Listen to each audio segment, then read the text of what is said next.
অনেক দিন পর তোরা আমার আজকে গোসল করাইতেছিস। সত্যি আজকে আমি অনেক খুশি। কি সুন্দর কুমকুম গরম পানি দিয়ে কত সুন্দর করে শ্যাম্পু দিয়ে আমারে কি সুন্দর করে গোসলটা করাইতেছে। ইস, কি শান্তি! আহা! আবার দেখি কি একটা ব্রাশের মতো ওইটা দিয়ে আবার আমার শরীরগুলো কেমন করে আঁচড়ায়, আমার লোমগুলো ঘষে ঘষে দিচ্ছে। ইস, কি যে মজা লাগতেছে!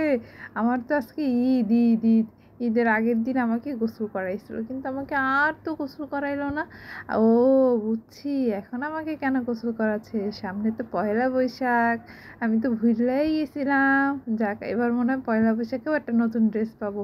এবার ঈদে তো একটু রাগ করছিলাম, তাই আমাকে পাকিস্তানি এনে দিছিল। আর এখন আর পয়লা বৈশাখে কী পরতে হয়, এই তোমরা আমরা জানাইও তো পয়লা বৈশাখে কী ড্রেস পরতে হয়, তা আমার বলতে হবে না?